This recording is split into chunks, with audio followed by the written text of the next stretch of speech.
Hi, I'm James, and today we're going to do a combined review and paint session. I'm going to look at this from Wizkids, which is the Wraithroot Tree, part of the Critical Role miniature set. Now, I got this presented to me by my stepson and his partner, so thank you very much to the two of you. This was a Christmas present, so let's have a look at what it's like. Now, I do like animated trees. Yeah, I was a big fan of the Lord of the Rings with the Ents. That's always a good starting point. But I do particularly like some of the things in D&D with where you've got vampiric trees, things like that. I like that as a concept. So this is designed as 28mm scale. You can see it's quite a large figure. If I hold up a standard GW paint against it, you'll get an idea. It's going to tower over the miniatures. We've also got a clear plastic base there as well. I don't know if I'll use that or not yet. So let's have a look. Well, there are a few sort of gaps in it. I could fill those, but I'm probably not going to bother with this. Pose wise, that's not a bad pose. Striding forward, I quite like that. Now, one thing I did notice when I was looking at the box is you've got lots of little sort of nodules which are very much painted up as eyes on the original. It's not got a face on this, although you do seem to have a beard. There is an eye up there as well. Okay, I'll have to think of what I'm going to do with the eyes. Yeah, it looks very nice as an animated tree figure. So what we'll do is we'll get started. They come effectively pre-undercoated, which is a very useful touch. And I'm going to try, I don't know how well this will work, it's maybe resulting in a quick retouching. We're going to start with, we use contrast paint. I like contrast paints for speed. And I'm going to try Fire Slayer Flesh. Let's give that a little bit of a shake. And we can use a nice big brush because basically I want this to coat the figure. So I'm using a really big brush. That might be a little bit large actually to get in. Let's try it with this one. So let's just try that. We'll try it on a bit of the base and see how it looks. Yeah, I like that colour. So start. I like painting trees because they are just so simple to paint. You can see there we're just piling the green on, brown on, not that colourblind. And we are going to look at some of all this texturing, and I love the way that as I'm putting this contrast paint on, I mean I do love all the different variants, the contrast paint, the army paint, all the different ones. They do really give you a fast result for very little work on something, particularly on something like this.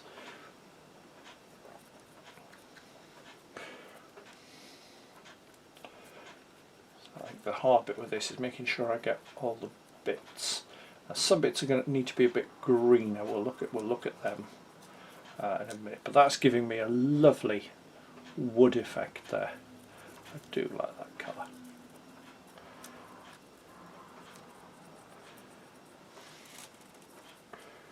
So, evil trees are a staple, I find, ever since we started getting the twig blights and all of those. I do like them. This will probably get some statistics invented for it. Very much a sort of a Gulthis tree that can actually walk. I think I can see a use for that. The players in my campaign are not going to appreciate this. I think my stepson and his partner are not going to be popular, because I do have an area where this can come in quite nicely. So making sure you get all the nooks and crannies with something like this. Now there is one bit I'm not going to do in this colour, which if you look at the top you can see you've got the internal sort of part of the the tree, the internal wood, rather than sort of the external, which is going to be a darker colour. So we'll do something with that in a lighter colour. I've got an idea or two I might use for that, but we'll get all this on first.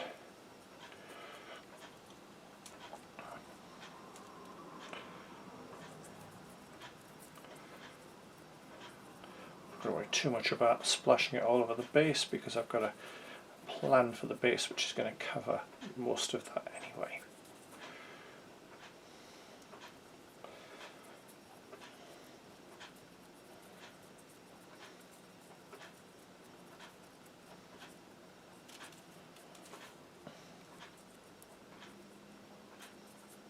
You can see that's taking shape quite nicely. It really is bringing up the texture on that figure. I thought I might need to do a dry brush on it. I don't think I'm going to need to bother.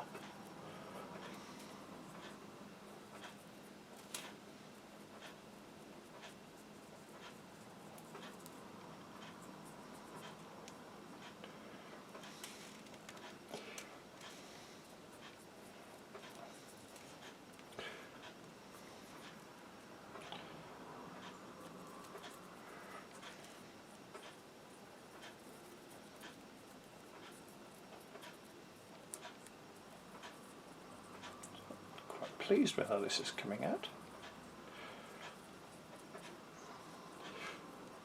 Trees are always easy to paint, I find, particularly if you've got a good textured model, and this is, in all fairness, absolutely brilliant.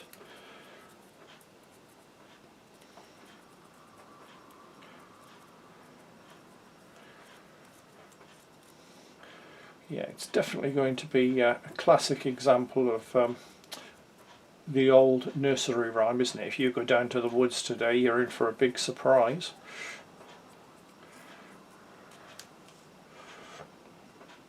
Definitely would be surprised by this thing.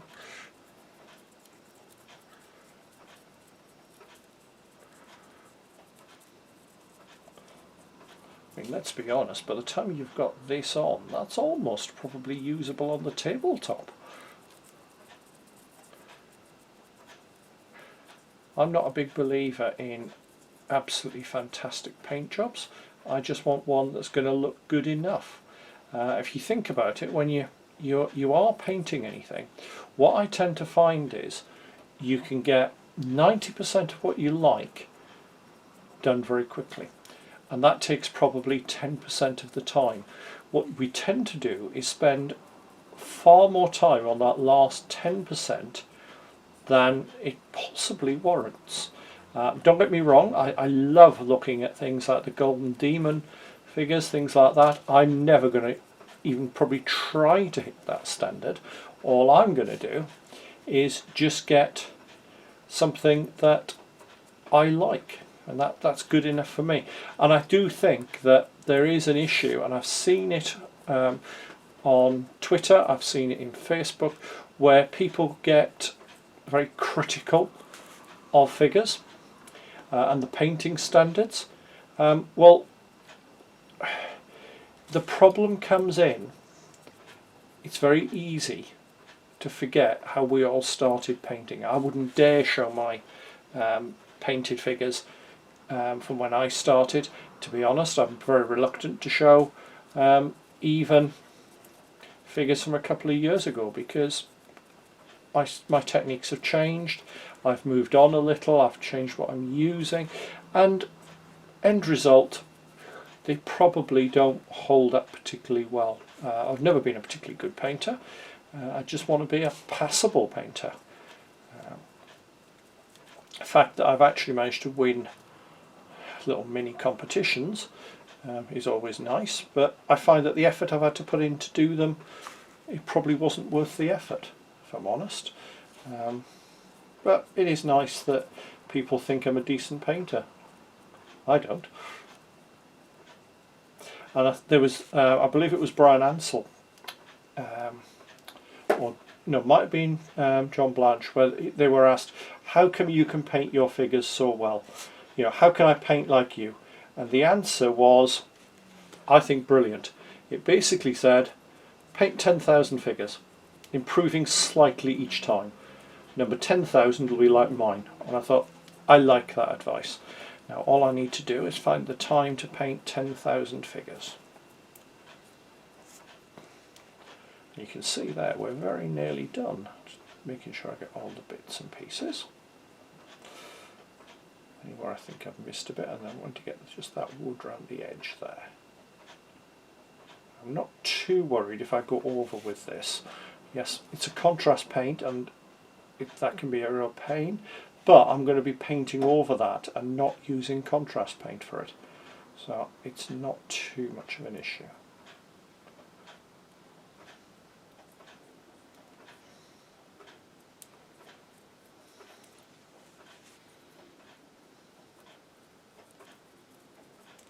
When there's any pooling, we'll try and spread that out because we don't really want it to pool on this.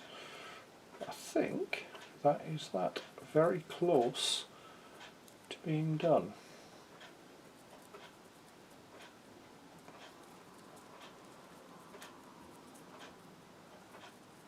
So I try and get into all the little spots, get rid of anything that looks over. And you can see that's already looking good. I do like that.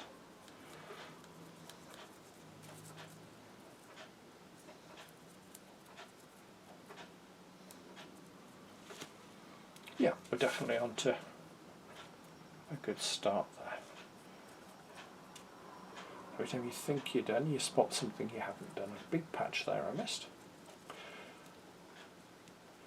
So if you miss something, all you do, go back and repaint it. The more I look, the more I'm seeing a mist.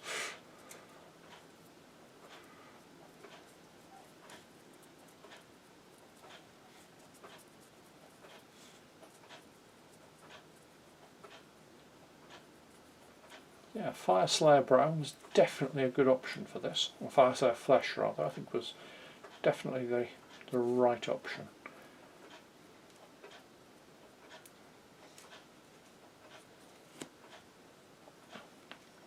So yeah, I think we're on to a good start there. Make sure I get that right into that.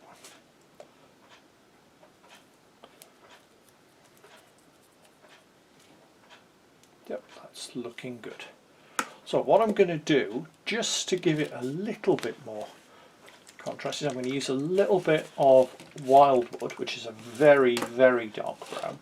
And I'm just going to put a couple of little patches on, just where there's a different sort of effect.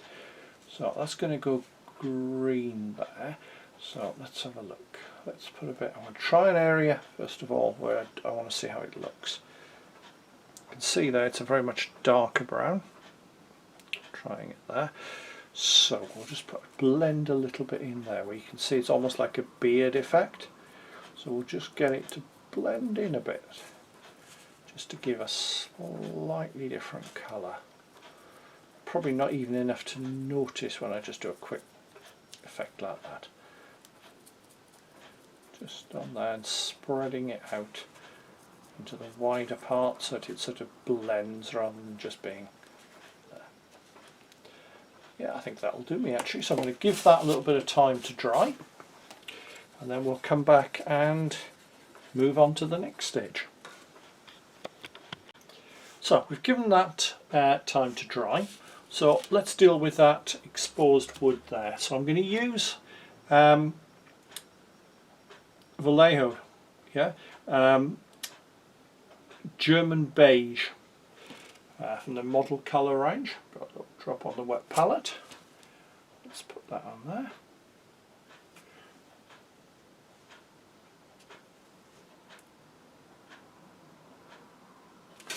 Just want to use that so I get a nice contrast with the exposed wood.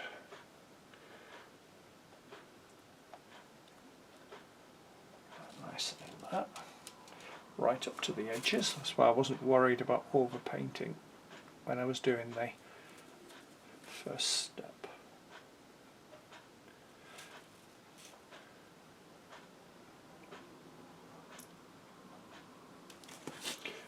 Gives a nice bit of contrast in there now.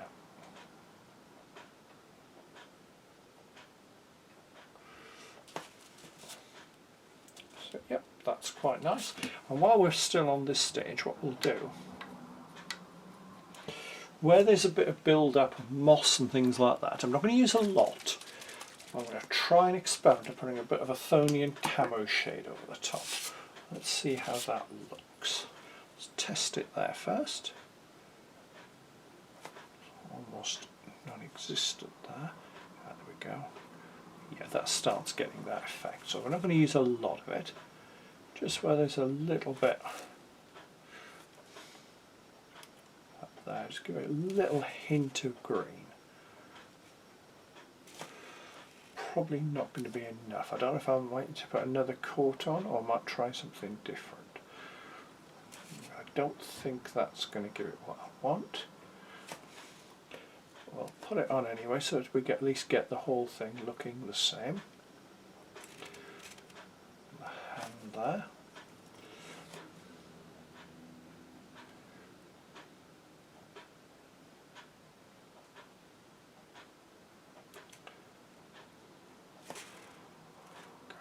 Yeah, some on the other elbow as well.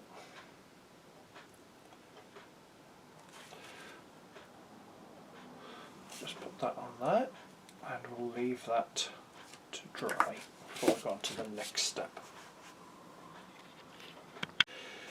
Okay, so that's now dried. Let's move on to the next step. I'm going to do a couple of things with this. I'm going to use a little bit of this Crawford and black yellow. It's such a vibrant yellow. I don't use a lot of yellow, so this came as a present a couple of years ago, and all I'm going to do with this, I'm just going to use that little bit of the yellow to paint some of the eyes in. Probably not going to do all of them. Paint the whole eye first of all, and then what we're going to do later is go back and put the pupil in black. I've not done a particularly good job with that one.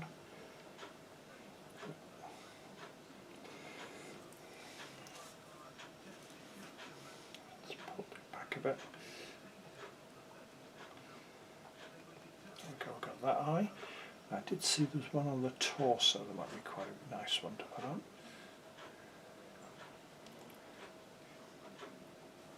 You can see the yellow really stands out.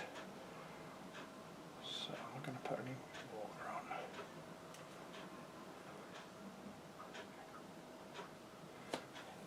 Paint that into there. I'm not sure if that is one or not, but I think it'll look good.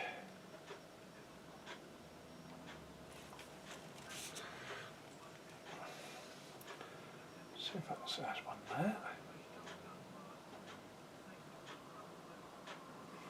It's going to give it that bit of an eerie look rather than just having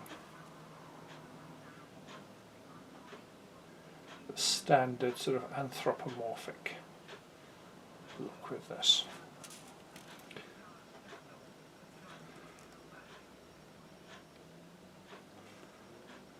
Okay, I think that should do it. That'll give it that look. Now we're going to have a look at the top there, because that doesn't have quite as much of an impact as I'd like. So what we're going to do, I'm going to put a bit of Agrax Earthshade on there, and hopefully that will actually then bring out the rings. Might be a little bit dark, so we'll try it and see. I can always repaint if I need to. Oh no, that I think will do the job nicely. A little bit more.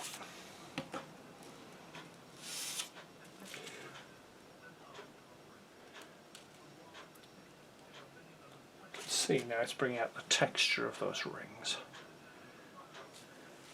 A little bit dark now, but I'll worry about that in a minute. So let's have a look at that moss. I was never happy with how that was going. So what I'm going to do, I'm going to use what's going to look very bright, a bit of moot green, and I'm going to dry brush it. So we'll get a little bit on the brush, take most of it off. So I'm sort of almost over brushing, if I'm honest. So got a little bit there, over brush that to give it that mossy sort of look. It sort of blends in fairly well actually.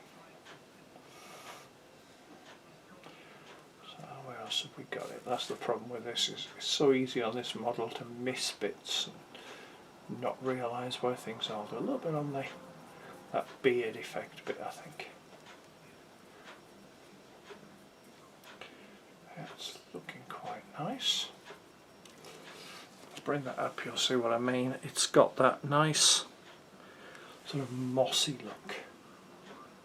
Problem is I'm not sure how bad the rest of the painting is. I'm just going to give it a bit more than I thought. I'm going to give it a light go all over actually. I think, but just put a bit more emphasis on the mossy bits, because I think that's giving a nice effect. A little bit more of that there. I find if I'm doing something like this, the way to do it is to start with the bits that you want to have the darker effect on.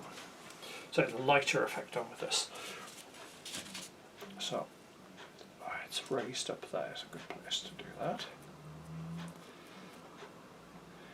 Let's look if there's anywhere else particularly want to. I've got one of the eyes a bit there, I'll have to redo that. That mossy sort of look to the wood. I'm trying to avoid the branches sticking out. I think that might add to the effect.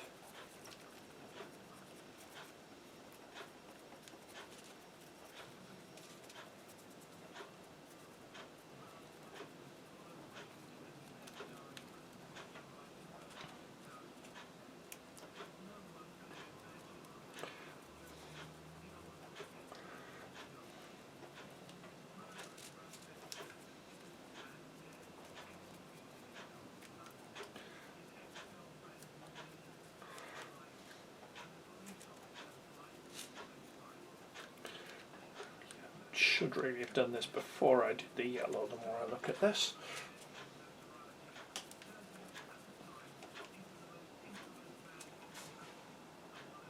It's giving me a look I want, so let's go back and just retouch that yellow.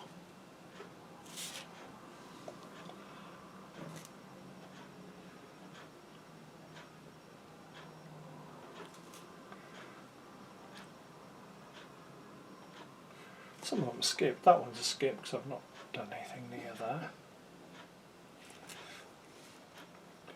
That one's escaped fairly well as well. There we go. So I need to wait for that to dry now. And wait for that to dry. So, back in a few more minutes. Okay, so now we're on to the next stage. It's all dried. We're nearly there now. So what I'm going to do is I'm going to do a little dry brush. I'm going to use a bit of Warlord's khaki drab, just as a quick dry brush over that top part there. Just to try and bring out the textures. Not perfect, but I can live with that. And what I'm now going to do is put the eyes in. So, let's throw silver. That wouldn't work for the eyes. Where did I put the black? As you notice, this has built up as I've been doing various other things at the same time. That must be the one next to it, Wraith Black. So it's a D&D paint, this one. Drop onto that.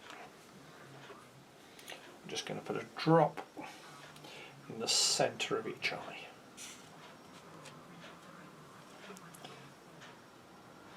Now, normally I do something like this, and the end result is I get something that looks very cross-eyed. The nice thing with this one is that's not an issue.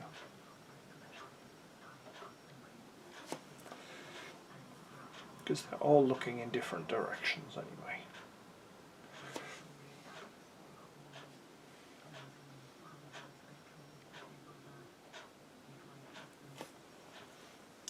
yellow eyes with a black pupil always do look evil, so that's nicely achieved, that I think.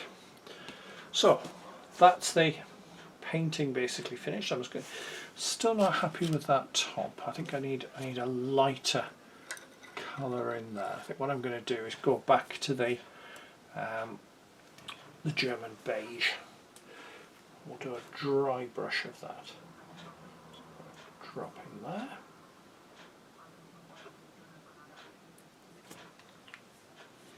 Might even lighten it actually. In fact, I wonder if it's worth just trying this. Excess Pale Sun. I think we're going to have a go with that and just see what that achieves.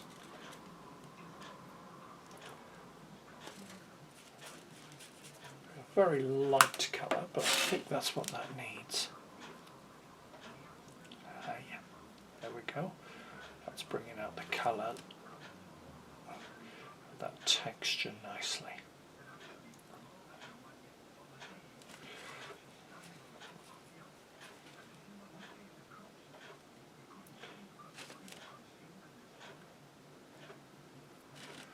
That's brought that out really nicely. Okay, so I'm happy with that. Now, that was a part I wasn't looking happy with. I think that is pretty much there. I can just see one or two little bits where I just want to touch up the brown. So back to my Fire Slayer skin. I'm just going to find those little bits where I'm just not happy with how it looks. So that's raising. He's about to paint over two of the eyes. If you were screaming at me, don't do it, then well done. Fortunately, it hasn't actually ruined the effect because it's run off them quite nicely.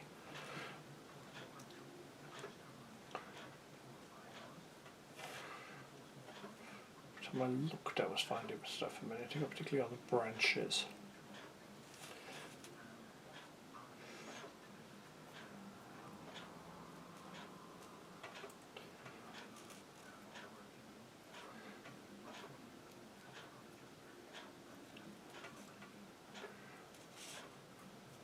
I thought when I was looking at the figure that the joints between the parts would jump out, but I don't think they have actually. Now it's done, it looks almost more natural now, which is quite nice.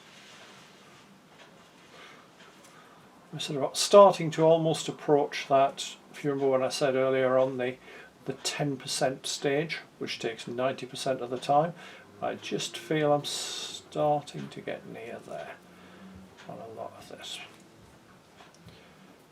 There's a bit much green now. I'll just use a bit of this just to tone it back a little. One thing I like with contrast paints is the way you can just use them over the top. That was the bit it looked really bad from one angle. There was just no brown at all. There was a piece I couldn't remember where it was. So there we go. Let's leave that to one side, let that dry, and then we'll finish that off. So, time to start looking at basing. Now I've mixed up a little mix already. What I use for this is a mix of just cheap brown acrylic paint and some Mod Podge. I like Mod Podge, it's got a bit more to it than the standard sort of white glue. So all I'm going to do is just paint that around the base, and because it's got Mod Podge in it, it's going to act very much as a glue. So I'm going to get right up to the roots.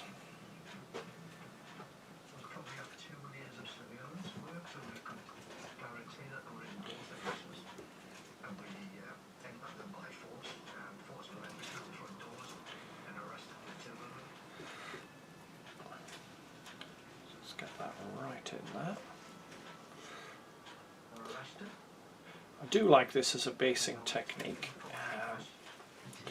There's lots of variations I use on this. Usually what I do is use some static grass or flock, But this one I'm going to try something a bit different. I'm going to go for a bit more of a woodland look to it. So I'll keep going around there. Nearly done. I find putting that brown in is quite helpful, because if anything then does come off, it just looks like bare earth or mud. So there we go, that will do for that. Now, is that going to? My usual trick is to open up the bag and slip this inside. So we'll try that and see if it's going to work. I don't think it's going to work with this one. No, it isn't. So we'll use my backup method, which is to basically sprinkle it and then put back into the bag. So it's some nice rough material first.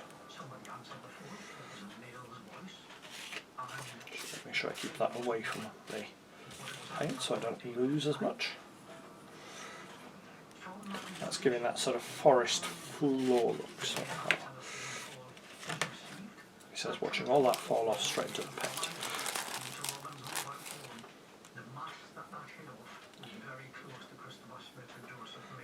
I quite like that effect. It's giving me a nice forest floor. So I'm going to leave that for a bit and then we'll come back to do the next bit. Okay, so time for the next stage. Now what I'm going to do with this is use some neat PVA, or in my case Mod Podge. So I'm just going to get that, because the nice thing with Mod Podge is it dries clear. What I'm going to do is just put a few patches on the base.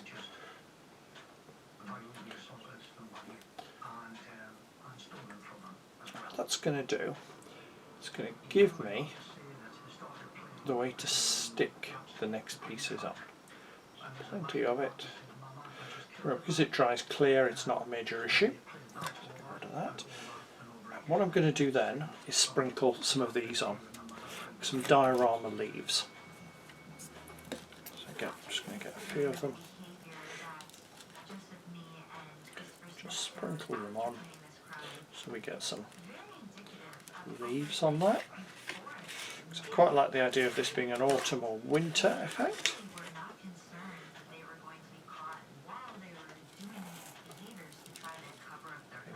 Everywhere there.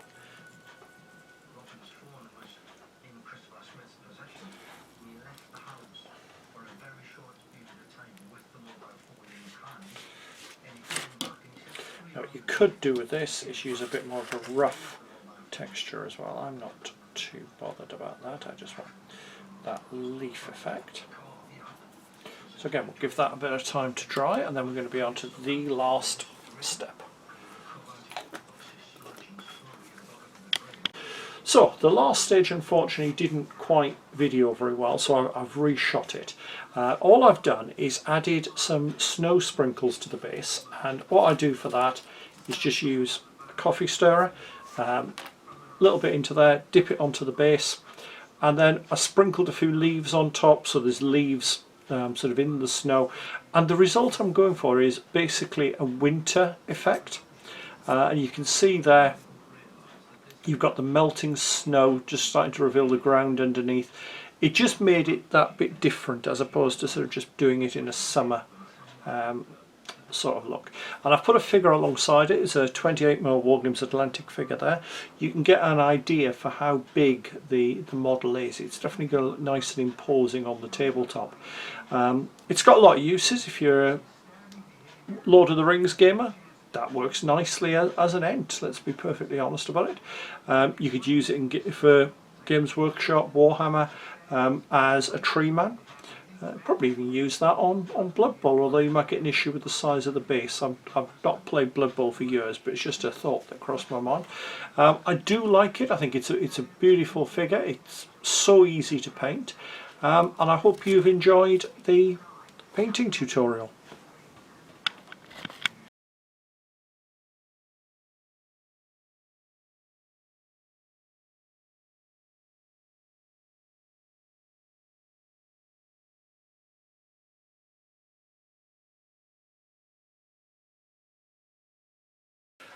Hopefully you've enjoyed the video. If you have, please click on the like button below so that I know what people like and I know what to make more of.